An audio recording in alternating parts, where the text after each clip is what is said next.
جو عظیم الشان اجتہاد کیا کہ فرد سے اٹھا کر اجتماعیت سے وفا کا گویا طریقہ یہ بنا لیا، اور یہ دستور گویا اس کا اظہار، یہ دستور اس کا قائم مقام ہے۔ جو فرد ہے، یہ فرد تو آپ کو جانتا ہے، اس کو اگر 4 لوگ اس کے آگے ہاتھ مان کر کھڑے ہو جائیں، ہٹو بچو ہو، اس کو ذرا احترام کسی کا کیا جائے تو اچھا بھلا انسان فتنے میں مبتلا ہو جاتا ہے۔ اچھا بھلا انسان نعوذ باللہ سمجھنے لگتا ہے کہ میں تو بس گویا خدائی کا مقام پانے کی کوشش کرنے لگتا ہے۔ مولانا مودودی نے اس فتنے کی جڑی کاٹ دی اور انہوں نے یہ مسئلہ ہی ختم کر دیا۔ انہوں نے کہا فرد نہیں، یہ دستور، یہ اجتماعیت، یہ وہ ہے جس سے اصل میں وفا اور جس سے وفاداری کا عہد سارے ذمہ داران اور دستور جماعت کے ارکان کے حلف، اس میں بھی یہ شامل ہے کہ میں نے اس کو سمجھ لیا ہے اور اس کے پورے نظام کی پابندی کروں۔ یہ تو دستور کی اہمیت ہے۔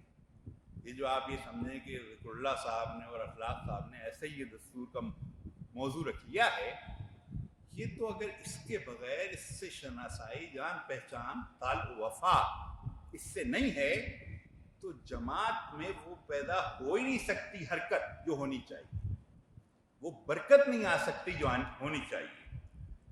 اس دستور میں آپ پڑھیں تو اہم ترین نکات ظاہر پہلے ہونے چاہیے، اہم ترین باتیں ابتدا میں آنا چاہیے، اور وہی ہے کہ ابتدا میں جماعت کا نصب العین ہے، ابتدا میں جماعت کا طریقہ کار ہے، ابتدا میں جماعت کا عقیدہ ہے، ابتدا میں جماعت کی رکنیت ہے۔ یہ سب چیزیں دستور کے جماعت کے پہلے حصے میں۔ ویسے اس کے کل حصے کتنے ہیں؟ کل اس کے 11 حصے، اور 11 حصے میں سب سے اہم حصہ وہ پہلا حصہ ہے۔ اور سب سے طویل حصہ کون سا ہے؟ یہ جو حصہ سوم ہے، جس میں مرکزی نظام کا تذکرہ ہے، وہ گویا سب سے طویل حصہ ہے۔ اس میں امیر جماعت، قیم جماعت، مرکزی شورا، مرکزی مجلس عاملہ، ان ساری انتخابی کمیشن، انتخابی ٹریبونل، ان ساری چیزوں کا تذکرہ ہے۔ اور یہ سب سے طویل کیوں ہے؟ اس کے بعد صوبے ہیں، صوبہ چھوٹا ہے، پھر حلقہ ہے، حلقہ بھی چھوٹا ہے، ضلع، یہاں یہ بھی میں عرض کروں کہ مناسب کے لحاظ سے یہاں 5 ٹائر ہیں جس میں دستور میں تذکرہ ہے، یعنی مرکز، صوبہ، حلقہ۔ یہ حلقہ ایک تو وہ ہے جو ہمارے ہاں حلقے چھوٹے چھوٹے وہ نہیں ہیں، بلکہ حلقہ ایک دستوری اصطلاح ہے، جیسے کراچی جماعت وہ اس وقت ایک حلقہ ہے، یا کچھ عرصے پہلے یہ ہمارے قبائلی علاقہ جات یہ حلقہ تھے، حلقہ قبائلی علاقہ جات، اب وہ ختم ہو گئے ہیں۔ تو یہ حلقہ، اور اس کے بعد پھر ضلع، یہ جو آپ کا ضلع ہے، پھر ہے مقام۔ یہ 5 وہ چیزیں ہیں جو دستور میں جن کی تفسیر اور تشریح موجود ہے۔ البتہ ایک لفظ تحصیل ہے، اس کا تذکرہ آتا ہے، لیکن اس کا تذکرہ بہت ہی ہلکا سا آتا ہے۔ جب کہیں انتخاب کے لیے شورا کے حلقہ بندیاں کی جائے، وہاں تحصیل کا تذکرہ ہے، لیکن تحصیل کی الگ سے تشریح، الگ سے تعریف وہ اس طرح موجود نہیں۔ تو اس میں سب سے طویل حصہ مرکز کا ہے، اور مرکز کا سب سے طویل حصہ اس لیے ہے کہ مرکز ہی کو فالو کرتے ہیں، یعنی اگر لاہور میں نیچے بھی کوئی خرابی ہے تو اس کی ذمہ داری مرکز پہ آئے گی، اس کو مرکز کو اس کی ذمہ داری قبول کرنا چاہیے، اس لیے کہ مرکز وہ پیٹرن ہے، طریقہ ہے، جس کو نیچے تک فالو کرنا ہے، نیچے تک اختیار کرنا ہے۔ اس لیے امیر جماعت کو خاصا تفصیل سے بیان کیا گیا ہے، مرکزی شورا کو خاصی تفصیل سے بیان کیا گیا ہے، کیا اختیارات ہیں، کیا وہ کر سکتی ہے، کیا نہیں کر سکتی، ساری تفصیلات۔ باقی صوبائی شورا میں پھر ہلکا سا تذکرہ ہے، حلقے کی شورا میں بھی تھوڑا سا تذکرہ ہے، ضلعی شورا میں بھی۔ تفصیلات پھر کہاں ہیں؟ وہ مرکزی شورا میں موجود۔ تو مرکزی شورا میں یا مرکزی نظام میں ساری تفصیل گویا آ گئی ہے، اور ان تفصیلات کو سامنے رکھتے ہوئے انسان نیچے بھی گویا فالو کر۔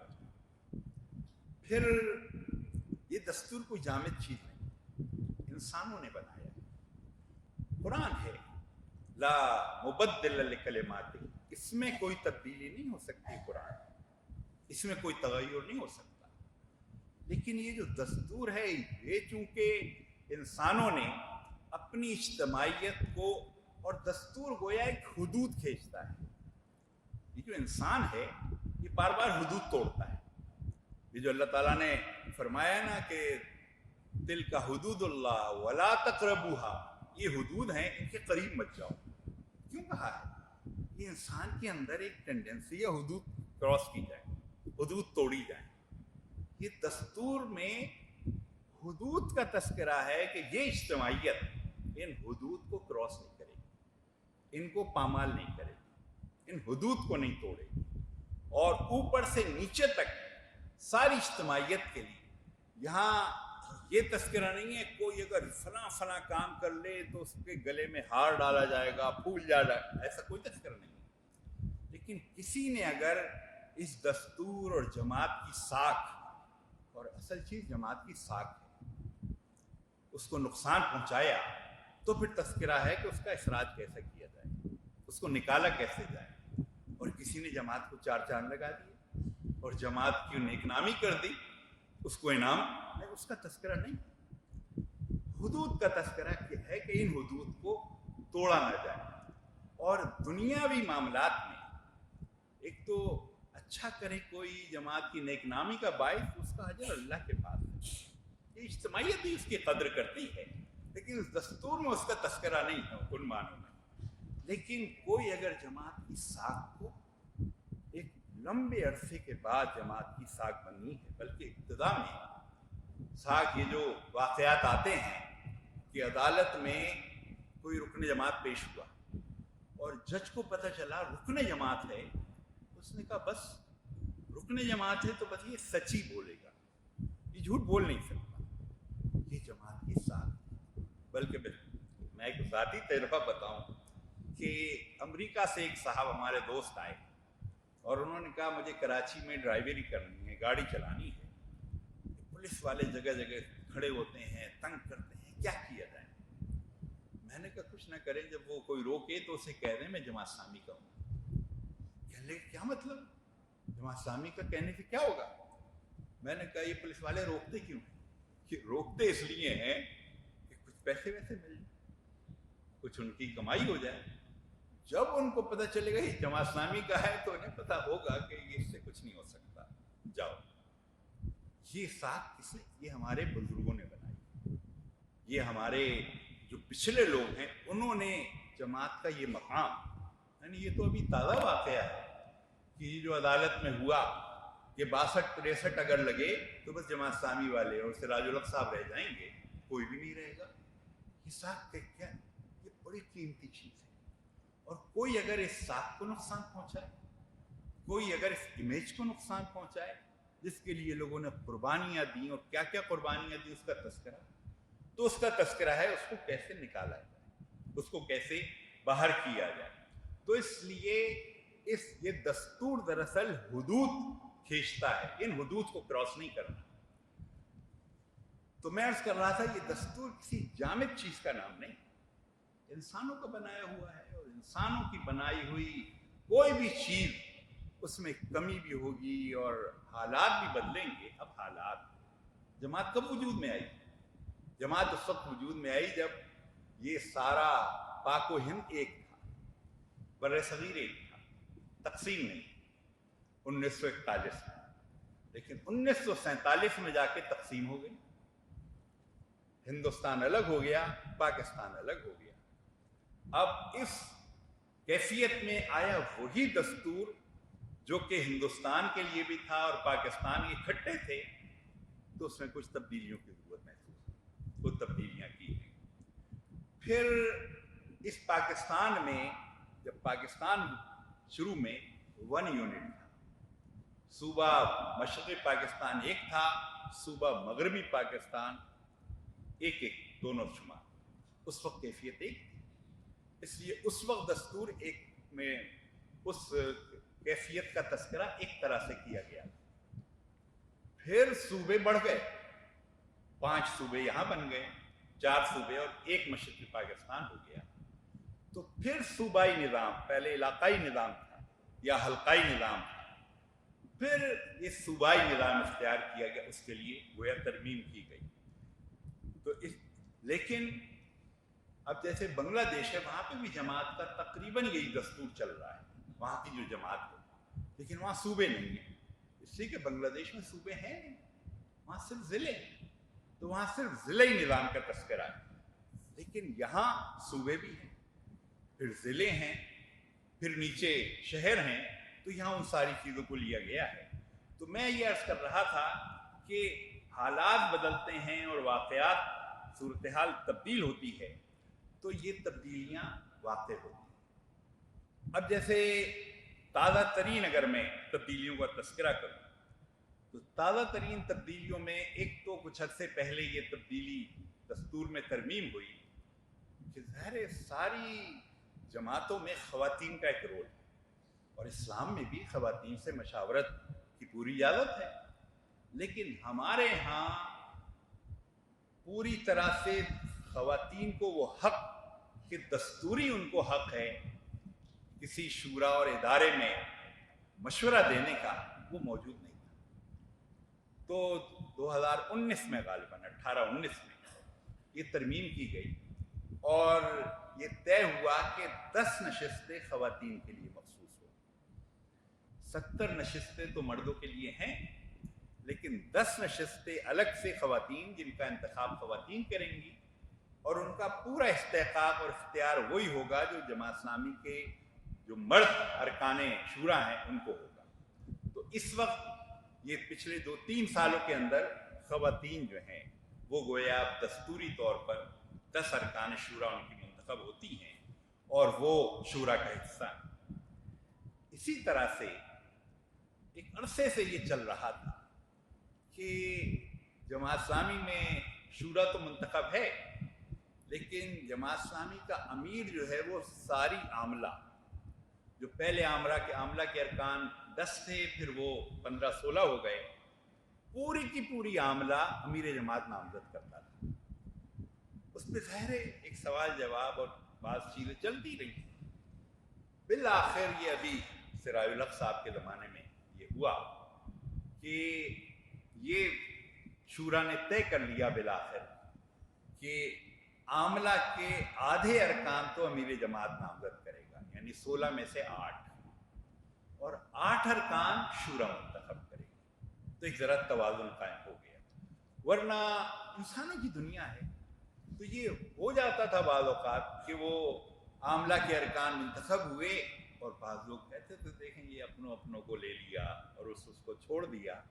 تو اس کے لیے گنجائش پیدا کر دی گئی کہ 8 ارکان کو تو امیر جماعت کا اختیار رکھا گیا کہ وہ نامزد کرے گا، لیکن 8 ارکان جو ہیں وہ شورا منتخب کرے گی۔ اس لیے ایک اطمینان کی اب کیفیت گویا پیدا ہو گئی ہے۔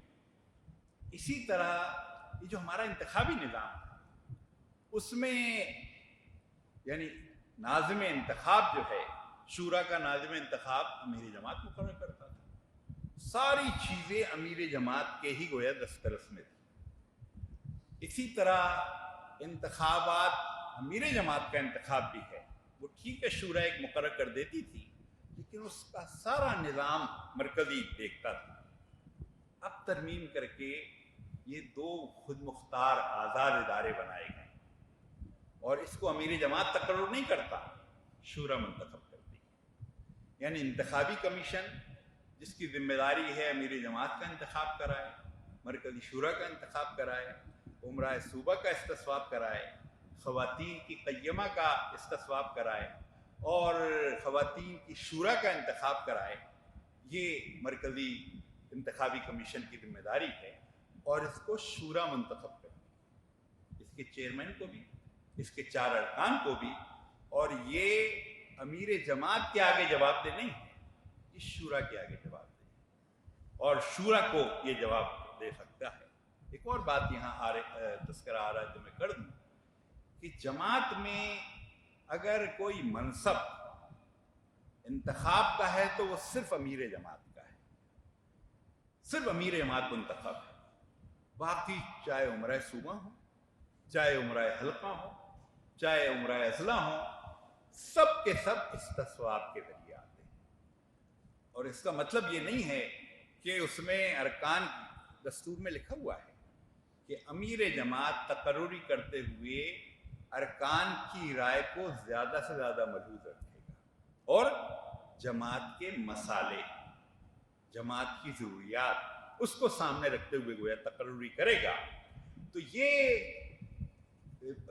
جو انتخابی منصب صرف ایک امیر جماعت کا، لیکن اس کے ساتھ توازن پھر یہ کیا گیا ہے کہ ساری شورائیں، چاہے وہ مقامی شورائی اگر کیوں نہ ہو، ضلعی شورا، حلقائی شورا، صوبے کی شورا، مرکزی، ساری شورائیں وہ منتخب، وہ ارکان جماعت منتخب کریں گے۔ اور یہ جو ہمارے ہاں تذکرہ ہے دستور میں حلف میں ہے کہ دستور جماعت کو میں نے سمجھ لیا ہے اور اس کو مطابق میں سارے نظام جماعت کا پابند رہوں گا۔ اب نظام جماعت صرف یہی نہیں ہے کہ جلسہ ہو تو اس میں حاضر ہو جایا جائے، اجتماع ارکان ہو اس میں حاضر ہو جایا جائے۔ نظام جماعت میں یہ بھی ہے کہ آپ سے رائے لی جا رہی ہے، شورا کا انتخاب ہو رہا ہے، کسی امیر کے لیے استصواب ہو رہا ہے، اس میں بعض اوقات تشویشناک حد تک کم رائے آتی ہے۔ یعنی 100 لوگوں کو رائے دینا چاہیے، اس میں سے صرف 20 نے دی رائے۔ یہ معمول تو نہیں، لیکن بعض جگہ یہ بھی ہوا ہے، یعنی صرف 20% ارکان نے رائے دی۔ وہ 80% ارکان جنہوں نے رکنیت کا حلف پڑا ہوا ہے، اس دستور کے مطابق نظام جماعت کی پابندی کا عہد کیا ہوا ہے، وہ گویا لا تعلق ہو گئے ہیں، ان کو کوئی سروکار ہی نہیں ہے، جو ہوتا ہے ہوتا رہے۔ تو اس لیے یہ سارے پہلو وہ ہیں جو اللہ رب العالمین کو گواہ کر کے جنہوں نے اقرار کیا ہے جو کریں گے، ان کے اللہ کے آگے جواب دہی میں یہ شامل ہے کہ شورا کا انتخاب ہو رہا ہو یا استصواب ہو رہا ہو امیر کا، اس میں ذمہ داری کے ساتھ اپنی رائے کا اظہار کریں۔ تو یہ انتخابی کمیشن اور اس کے ساتھ پھر ایک انتخابی ٹریبونل بھی ہے، اس کو بھی شورا منتخب کرتی ہے، اس کا بھی چیئرمین اور اس کے 5 یا 4 ارکان، اس کو بھی شورا منتخب کرتی ہے۔ اور یہ ٹریبونل کس لیے ہے؟ ہر انسانوں کی دنیا ہے، کسی انتخاب میں کوئی شکایت پیدا ہو جائے، کوئی شکوک و شبہات پیدا ہو جائیں تو اس ٹریبونل کو لکھ کے بھیجا جائے، اس کے پاس شکایت کی جائے، وہ ٹریبونل پھر سارے چیزوں کا جائزہ لے کر طے کرے گا کوئی بے قاعدگی تو نہیں ہوئی، کوئی ضابطہ توڑا تو نہیں گیا، اور اس کے مطابق بعض اوقات کوئی انتخاب کا لدم بھی ہو سکتا ہے، کسی انتخاب کو چھوڑا بھی جا سکتا ہے۔ تو اس پہلو سے یہ میں عرض کر رہا تھا، دستور کوئی جامد چیز نہیں ہے، بلکہ یہ جو آخری ایک ترمیم ہوئی ہے اس میں لاہور جماعت کا بھی حصہ ہے، یہ مقامات کے حوالے سے مقام کیا ہوتا ہے ایک کنفیوژن تھا۔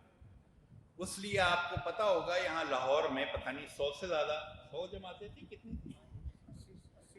80-100 کے قریب جماعتیں تھیں، کہیں 5 جماعتیں ہیں، کہیں 50 جماعتیں ہیں، کہیں، اور مقام ایک دستوری ایسی چیز ہے جس کی ایک درجے میں آزادانہ اس کی ایک حیثیت بھی ہے۔ تو ایک عرصے سے یہ ایک چل رہا تھا، بالآخر لاہور جماعت کی طرف سے خط آیا دستوری کمیٹی کے نام، یہ مسئلہ ہے اس کو حل کیا جائے، اور اس میں بھی یہ تھا کہ وہ اسلام آباد جماعت، وہاں نیچے کوئی مقامی جماعت نہیں ہے، ہمارے ہاں 80 جماعتیں ہیں، کراچی جماعت وہاں 30 کے قریب ہوں گی، ہمارے ہاں 80 جماعتیں ہیں چھوٹی چھوٹی، وہاں پر ذرا بڑی جماعتیں ہیں، مقام کیا ہے؟ تو پھر یہ میرے خیال ہے تازہ ترین ترمیم یہ جو جماعت کی اصطلاحات ہیں اس میں یہ ہوئی ہے کہ مقام وہ ہے جس کو ضلع مقام کا درجہ دے۔ یہ نہیں ہوگا کہ ہر ایک اپنی مرضی چلائے گا، ضلعی شورا بیٹھے گی اور وہ طے کرے گی کہ ہمارے ہاں مقام، تو اس لیے اب کراچی جماعت میں کوئی مقامی جماعت نہیں ہے نیچے، اسلام آباد میں نیچے کوئی مقامی جماعت نہیں، اور بھی کئی جگہ سے مقامی جماعتیں، اس لیے کہ اس کی وجہ سے مشکلات پیدا ہو رہی تھی۔ تو یہ دستور ہونے کا مطلب یہ نہیں ہے مشکلات پیدا کی جائیں، اپنے راستے میں روڑے اٹکا جائیں اور پریشانی کی جائے۔ تو اس پہلو سے یہ ترامیم اس میں آئندہ بھی ہوتی رہیں گی، لیکن اس کی جو بنیادی چیزیں اس میں ترامیم نہیں۔ جیسے جماعت اسلامی کا نصب العین ہے، یہ جو ہے بس یہ چل رہا ہے، اس میں کوئی تبدیلی نہیں ہوئی۔ واقعی یعنی جو پہلا حصہ ہے، تیسرے حصے میں، چوتھے حصے میں، پانچویں حصے میں، چھٹے حصے میں بہت ساری تبدیلیاں ترامیم نہیں، لیکن پہلے حصے میں ترامیم اس طرح نہیں، اس میں جماعت اسلامی کا نام، وہ جماعت اسلامی کا نام اسی طرح موجود ہے۔ اسی طرح جماعت اسلامی کا نصب العین، اقامت دین کے ذریعے رضا الہی کا حصول، اس کی پھر تشریح ہے، وہ اسی طرح موجود ہے۔ اسی طرح جماعت کا عقیدہ لا الہ الا اللہ محمد الرسول اللہ صلی اللہ علیہ وسلم، وہ ہوگا۔ بظاہر تو یہ دو لائن، لیکن پھر اس کی تشریح میں 2-3 صفحات لکھے ہوئے ہیں کہ لا الہ الا اللہ کا مطلب کیا ہے اور محمد رسول اللہ صلی اللہ علیہ وسلم اس کی تشریح کیا ہے۔ وہ ساری تشریح اسی لیے حلف میں پڑھیں گے کہ میں نے جماعت اسلامی کے عقیدے کو اس کی اس تشریح کے ساتھ جو جماعت اسلامی کی دستور کی دفعہ 3 میں مذکور ہے، یہ لکھا ہوا ہے، اس لیے کہ اس کی ایک تشریح ہے، اس کی ایک گویا تفسیر ہے۔ تو یہ، لیکن یہ وہ چیزیں ہیں جن میں تبدیلی نہیں، یہ جماعت کا ہدف ہے، جماعت کا مقصد وجود ہے۔ جماعت کا مقصد وجود نہیں ہے کہ امیر کا انتخاب اس کے لیے، یہ نہیں ہے، یہ تو ضروریات۔ مقصد وجود ہے اقامت دین، مقصد وجود ہے اس کا وہ عقیدہ لا الہ الا اللہ محمد رسول اللہ صلی اللہ علیہ وسلم، یہ مقصد وجود ہے۔ تو مقصد وجود کو تو تبدیل نہیں کیا جا سکتا، البتہ وہ مقصد حاصل کرنے کے لیے جو ذرائع ہیں، اس کے لیے ایک تنظیم ہونی چاہیے، اس کا امیر ہونا چاہیے، اس کی شورا ہونی چاہیے، اس میں یہ یونٹس اس طرح کے، یہ تغیر تبدل اس میں ہوتا رہے گا، لیکن ان ابتدائی چیزوں میں تبدیلی نہیں ہوگی۔ یہ جو اقامت دین ہے، یہ بھی بعض اوقات اس میں بھی پریشانی ہوتی ہے، بلکہ اگر میں پڑھوں تو بعض اوقات میں لوگوں سے دستور میں کبھی اسٹڈی سرکل کرتے ہوئے پوچھتا ہوں کہ یہ جو اس میں الفاظ آئے ہیں کہ اس عقیدے کے پہلے جزو یعنی اللہ کے واحد الہ ہونے اور کسی دوسرے کے الہ نہ ہونے کا مطلب یہ ہے کہ زمین اور آسمان اور جو کچھ زمین اور آسمان میں ہے سب کا خالق، پروردگار، مالک اور تکوینی و تشریعی حاکم صرف اللہ ہے۔ تو میں لوگوں سے پوچھتا ہوں یہ کیا مطلب ہوا تکوینی اور تشریعی کا؟ اب یہ مسئلہ ہوتا ہے، بعض اوقات اچھے بھلے ذمہ داران وہ بھی مشکل میں پھنس جاتے ہیں کہ یہ چلیں تشریعی کا تو مطلب سمجھ میں آ گیا شریعت، لیکن یہ تکوینی کا کیا مطلب ہے، اس کی کیا تشریح؟ تو یہ جو چیزیں سمجھ میں نہ آئے، تو کامیاب وہ ہے جو چیز سمجھ میں نہ آئے پوچھ لیا جائے۔ وہ کبھی نہیں سیکھ سکتا جو سن رہا ہے اور سمجھ میں نہیں آ رہا اور تاثر یہ دے رہا ہے میں بہت سمجھ رہا ہوں، تو بعد میں ٹھوکر کھائے گا، بعد میں مشکل میں مبتلا ہو۔ بھائی نہیں سمجھ میں آ رہی بات تو پوچھ لو، آدمی سمجھتا ہے، لوگ کہیں گے یار اس کو یہ بھی نہیں پتا، ارے بھائی ان کو بھی نہیں پتا جو یہ سمجھ رہے ہیں۔ تو اس لیے جو چیز سمجھ میں نہ آئے وہ پوچھنا چاہیے، اس سے بہت سارے لوگوں کا بھلا ہو جائے گا اور بہت سارے لوگوں کے علم میں آ جائے گا کہ اس کا کیا مطلب ہے۔ یہ تشریع کا مطلب تو شریعت، اور شریعت کون لے کے آیا ہے؟ سرکار دو عالم صلی اللہ علیہ وسلم۔ یہ جو نماز، روزہ، حج، زکوٰۃ، یہ قرآن کے ذریعے اور قرآن رسول صلی اللہ علیہ وسلم کے ذریعے ہم تک پہنچا۔ اس طرح کے احکامات جو ہیں یہ تو ہو گئے تشریع، لیکن یہ تکوینی احکامات کیا ہوتے ہیں؟ تکوینی احکامات وہ جو اب جیسے کہ سورج طلوع ہو رہا ہے اور سورج غروب ہو رہا ہے، کس کا اختیار ہے؟